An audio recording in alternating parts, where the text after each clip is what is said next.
সুন্নাহর যে অধ্যায় রয়েছে হাদিসের কিতাবে, সেখানে আপনারা পড়ে দেখবেন মিশকাত শরীফে, বুখারী, মুসলিম, আবু দাউদ, তিরমিজি প্রত্যেকটা হাদিসের কিতাবের মধ্যে একটা অধ্যায় আসছে বাবুল ইতিসাম বিল কিতাব ওয়াস সুন্নাহ, কোরআন ও সুন্নাহকে আঁকড়িয়ে ধরার অধ্যায়। সেই অধ্যায়ের মধ্যে রাসূল সাল্লাল্লাহু আলাইহি ওয়াসাল্লামের হাদিস এসেছে।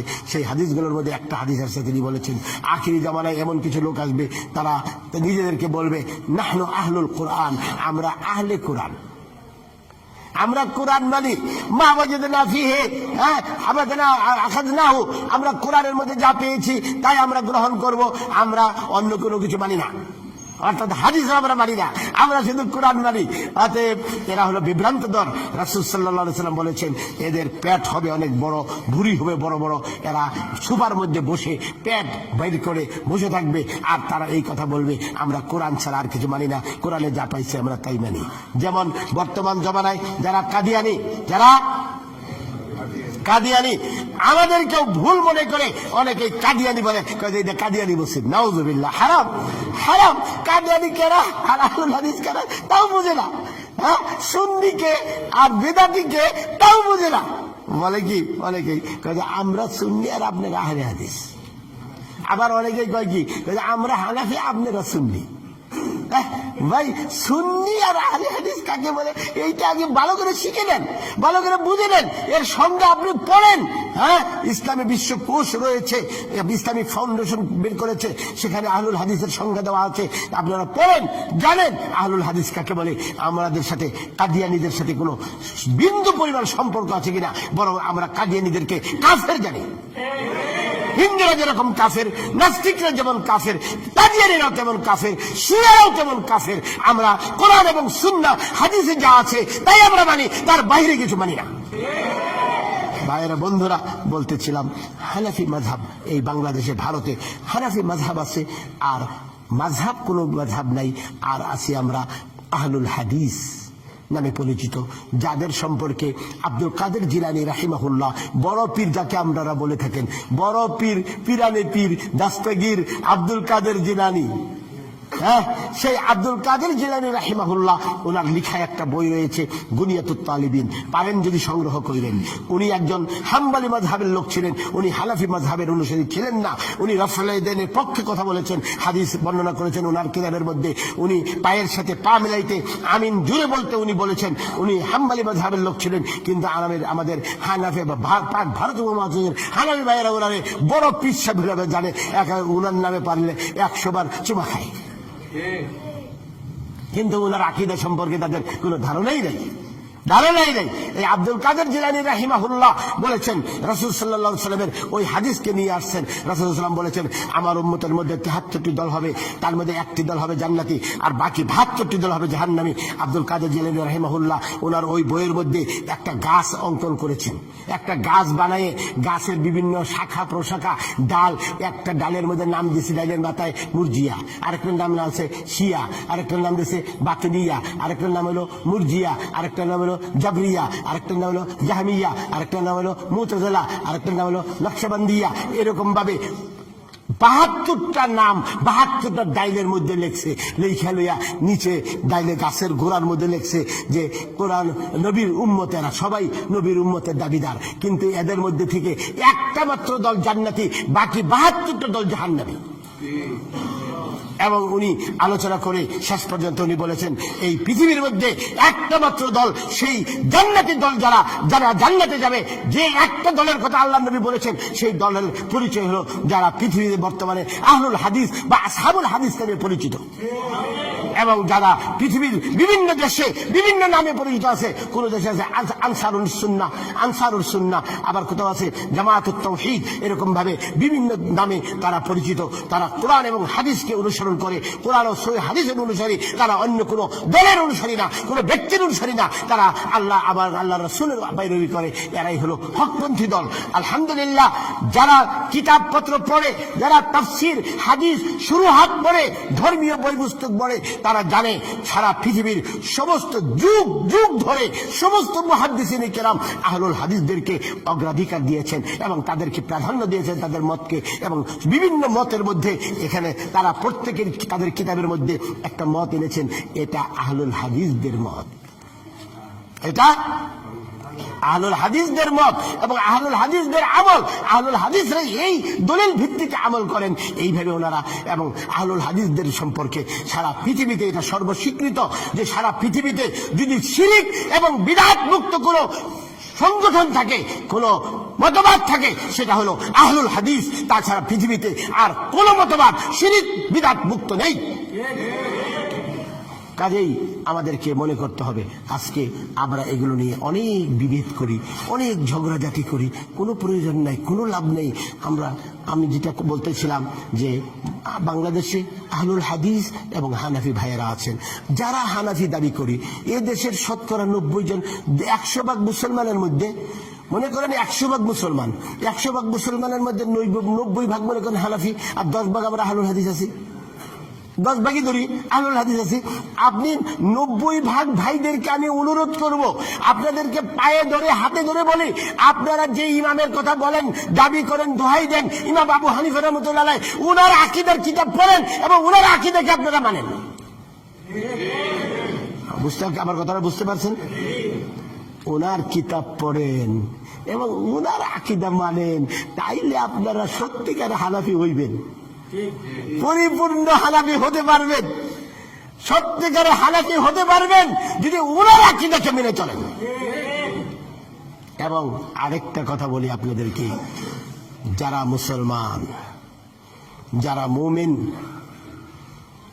তাদের মধ্যে আকীদার দিক থেকে, ধর্মীয় বিশ্বাসের দিক থেকে কোনো মতপার্থক্য নেই, কোনো মতপার্থক্য নেই। আহলুল হাদিস, হানাফি, শাফিঈ, মালিকি, হাম্বলি, এই 5টা দল এবং আরো যদি কোনো দল থাকে মুমিনদের মধ্যে, আহলুস সুন্নাত ওয়াল জামাতের মধ্যে, তাদের আকীদার মধ্যে কোনো ভেদাভেদ নাই, আকীদা এক।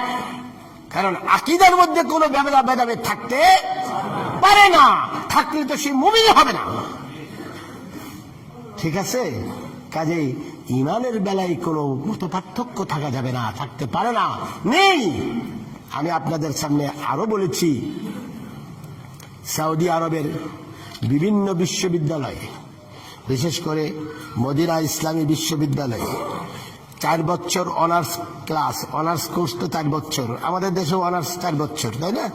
হ্যাঁ, এই 4 বছরের মধ্যে 3 বছর হানাফি মাযহাবের বিখ্যাত ইমাম তাহাবী রাহমাতুল্লাহ আলাইহির আকীদার কিতাব আকীদাতুত তাহাবিয়া আমাদের জন্য পাঠ্য এবং আমাদেরকে পড়ানো হয়, এবং সমস্ত মাযহাবের আলেমরা, আহলুল হাদিসরা পর্যন্ত এই আকীদার কিতাবকে সমর্থন করেছেন এবং গ্রহণ করেছেন।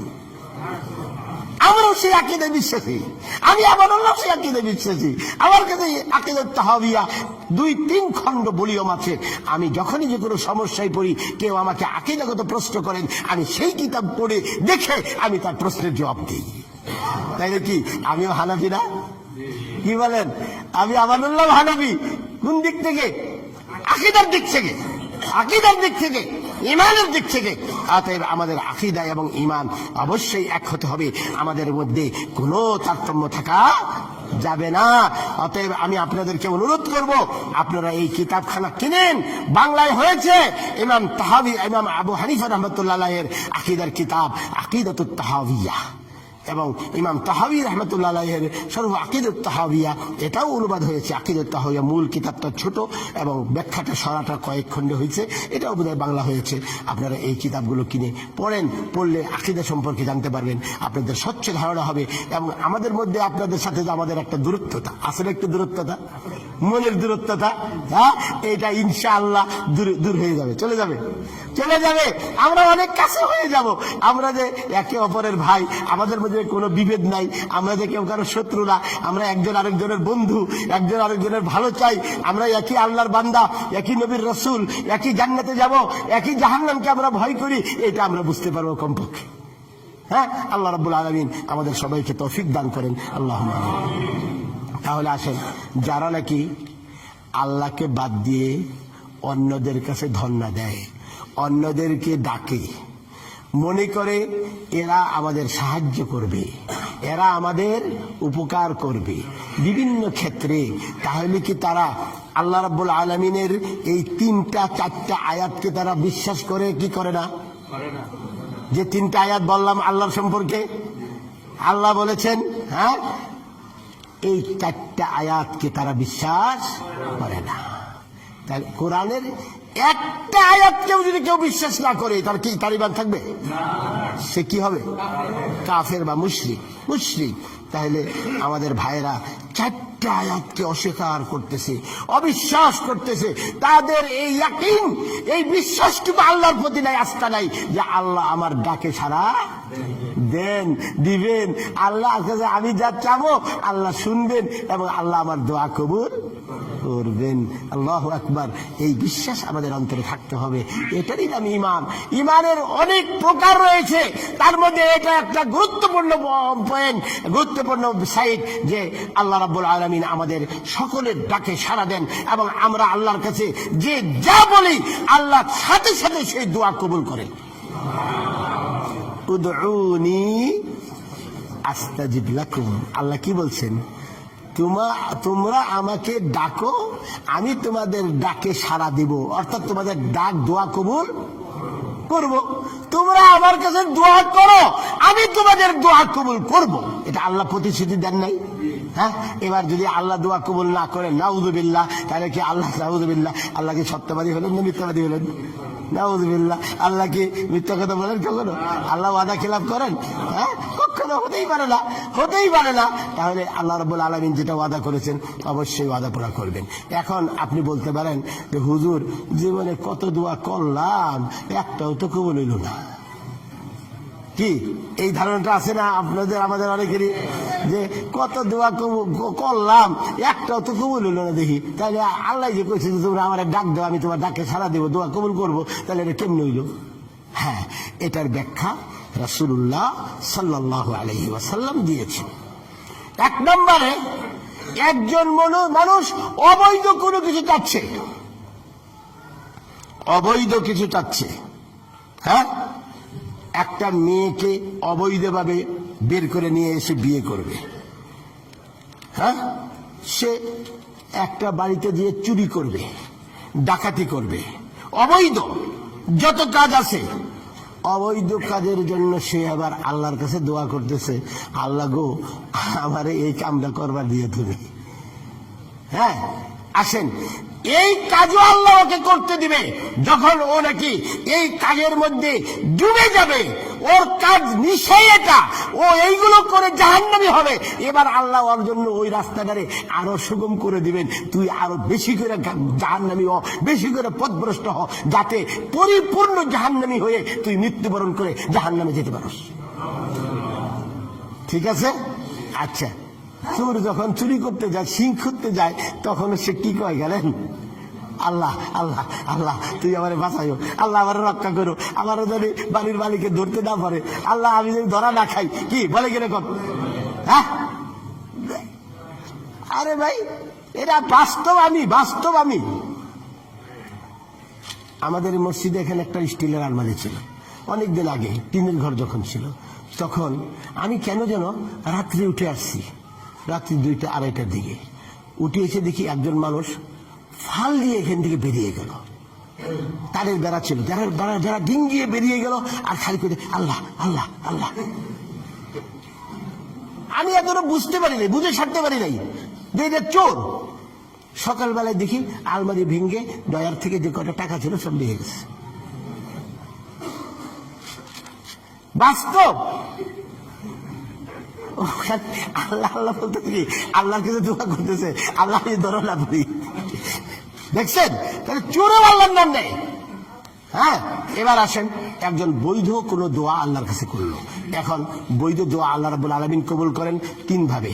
একটা হলো, যে যা চাইছে আল্লাহ তাকে তাই দেন, অথবা সে যেটা চাইছে তার চেয়ে আরো ভালো একটা জিনিস আল্লাহ তাকে দেবেন। কাজে সে চাইছে ছোট্ট জিনিস, সে চাইছে যে আমি যদি একটা এই শোল মাছ পাইতাম, পলো চাবাইতে গেছে, তো বিলের মধ্যে মাছ মারতে গেছে, যে একটা শৈল মাছ যদি ধরতে পারতাম, একটা পুঁটি যদি ধরতে পারতাম, এইরকম তার ধারণা, ছোট মাছের ধারণা। কিন্তু আল্লাহ কয় কি না, আমি ওর এই দোয়া কবুল করবো না, আমি ওর একটা বড় মাছ দেবো,